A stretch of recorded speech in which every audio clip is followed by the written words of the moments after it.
We're going to be doing a This Week in Dokkan a bit unofficially here as we talk about the Namek LRs that just released their EZAs, and we start with Minato's point here, which is Buhan rotted people's brains in quotes. Get Namek Goku past the EZA Year 6 LRs first, then we can have that discussion. And the reason we're starting with this is because obviously they have released finally. No more private server, they're out, and we can finally test them for ourselves. We're going to go into the comments here before we sort of check out the clip they posted this same day. So Axel says he's better than Int Evo. What is Int SSBE taking from Super's Frieza Super, which is the new Red Zone Super, if you're wondering, the Golden Frieza. Int SSBE has the Revival to combat that phase. Also, he can be ran in slot 2 and 3 anyways. Revival, which he needs 7 hits for, or for you to be under 50% HP, meaning he'd likely only have it by the second turn of Golden Frieza unless you're extremely slow with his teams. What are you talking about? It's just 5 hits, and you can easily go slow in the Frieza fight. He's 180 mil HP, it hits for 1.4 mil, and that'll be the remainder of that, I think. I don't think anything else is really interesting there. Dino says AGL SV can't take a super for his life, and somehow you'll win more with him and then Namek Goku on the team, which is interesting because I talk a lot about win conditions versus lose conditions, and one of the reasons I guess you could make this comparison is, you have a character like Super Saiyan Goku who he needs you to get him going, right? He needs slot restriction. He needs attacks in. He needs attacks received. Whereas, fair enough to Super Vegito, doesn't need any of that.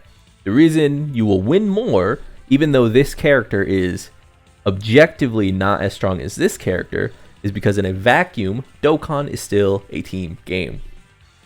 And because of that, the characters that require some hand-holding are oftentimes going to be run in a bit of a more negative light than the characters who just show up and they are who they are. A great example of this, actually, and I actually do want to go over here because this is This Week in Dokkan. We're just going through some, firing off some ideas. If we go to Super Bosses here, one of the great examples of that is Cell Max. Cell Max needs some hand holding with his team building, but after that, he shows up. He is who he is, right?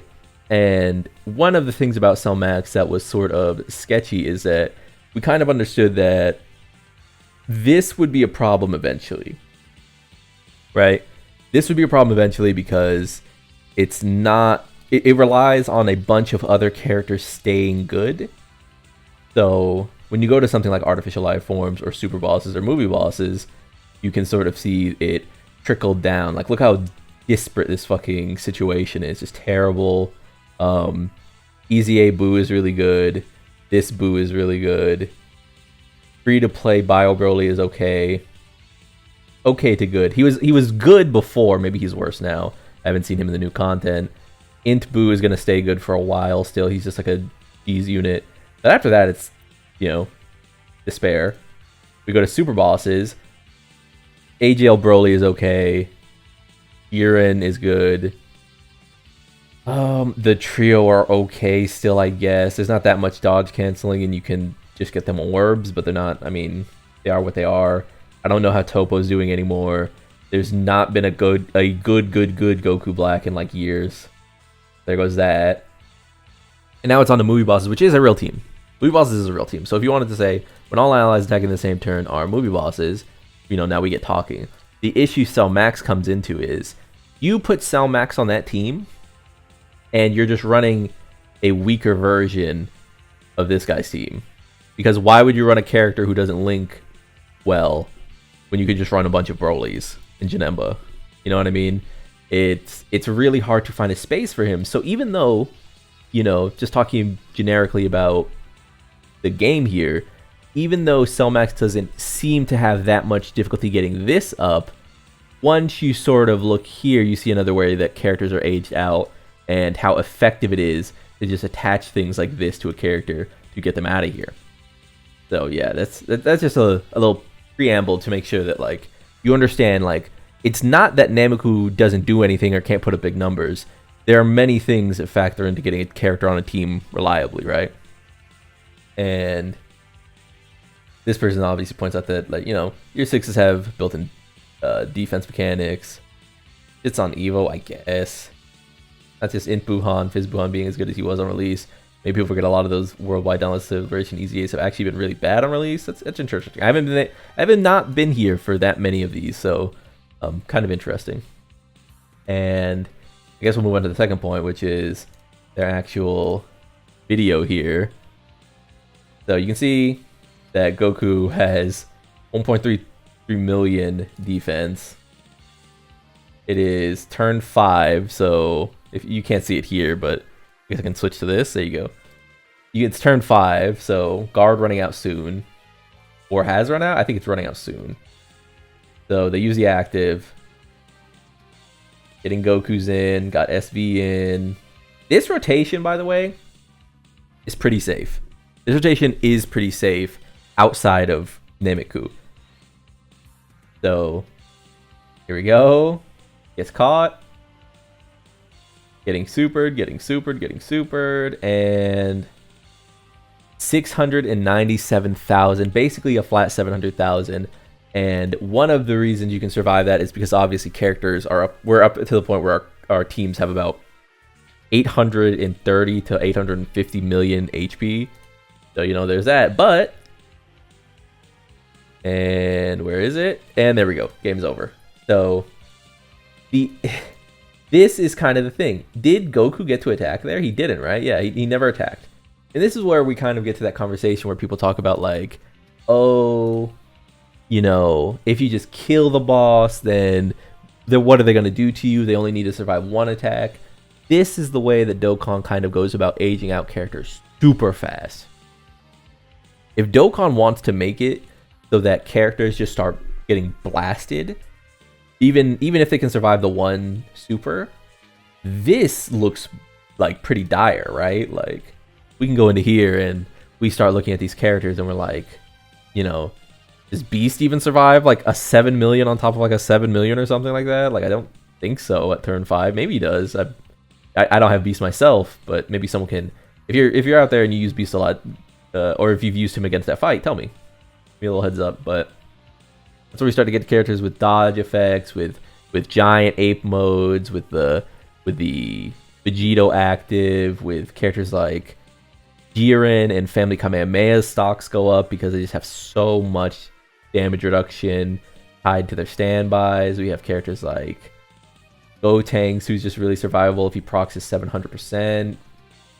But even then, he wants to attack at least, right? So it's like, who goes in that space? And that is the conundrum that characters are in. So I guess we'll get to the next point. So I think the next thing I'll be championing, and this is something, if you've been here, I know there's 1,000 of us, and I'm super grateful for that. But if you haven't been here, if maybe you've just seen my videos here and there, you haven't really watched them, or you don't follow me, this is something I talk about a lot, which is they are not going to buff characters outright a lot of the times. They're not going to change names. They're not going to do this and that. But when you, person who wants Vegito and Gogeta, when you say, I want Vegito and Gogeta for every single anniversary, I say, okay. I say okay because I am okay with you having Vegito and Gogeta and Beast for every single anniversary. But make sure this guy's good. Make sure my moments from the show are represented at least in EZAs. That's all I'm asking. I don't need them to make a new Cell or Super Saiyan 2 Gohan every single celebration. Just make sure that when you press the EZA button on the characters, on the parts of the show that I adore, that they're good. And they failed. They failed this time.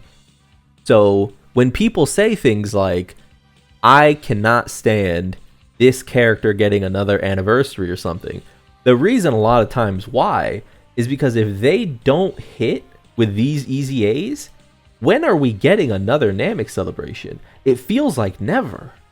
It really does. And it feels like never because they don't care to, right? Like, we can only see it happen so many times where I said, hey, I don't think we're getting good Demon King Piccolo if they go free to play. I hope the celebration has a premium LR OG Dragon Ball character.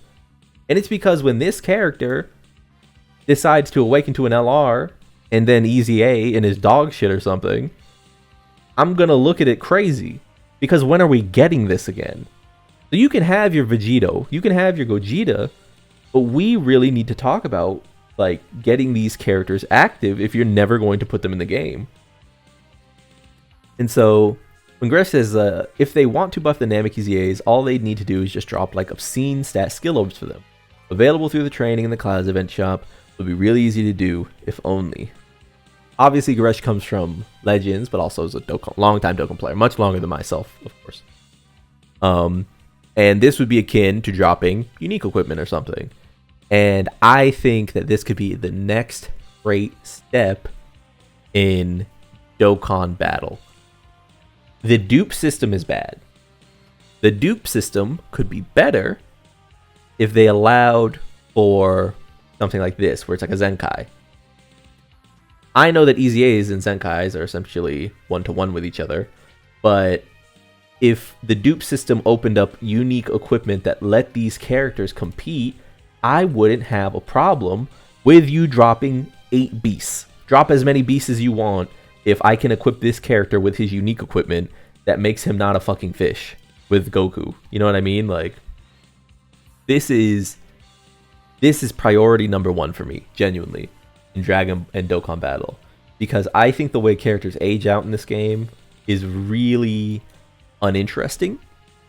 When you drop characters like Super AGL, Vegito, when you drop characters like Super Strength, Gogeta, and then you look at Buhan and you're like, well, Buhan's just a mistake, so those characters are allowed to just be okay. And it's like, I'm going to use a statement I used a few days ago, but once you release Buhan, this is the bar. I don't want to go back under the bar. If you release Int Buhan like he is, Akatsuki, you tell me that this is the bar. Which means that when I have to look at other characters you release after, I grade them against this guy. It just is what it is. I don't just go, oh, I'm crying because Buhan's such a mistake. They should nerf Buhan so that Vegito and Gogeta look better. Huh? What? When you release Heck Goku and Super Saiyan Vegeta, and they go into this, that's the bar. And the bar is the bar, man, I'm telling you. So then, when Vegeta comes out on the same part of the celebration, and he's just not good enough, I can't go, oh no, they need to nerf Vegito, this character that we've been waiting on, Vegito, they need to nerf him. That way they can bring the content power level down, and that way Vegeta can feel like a special boy. No. The bar is the bar. And if they don't want to address this in a direct buff sense, I would love to see Dokkan get into the habit of making unique equipment for these characters. I think unique equipment completely saves the nightmare that is like these lackluster EZAs. I do. I really do.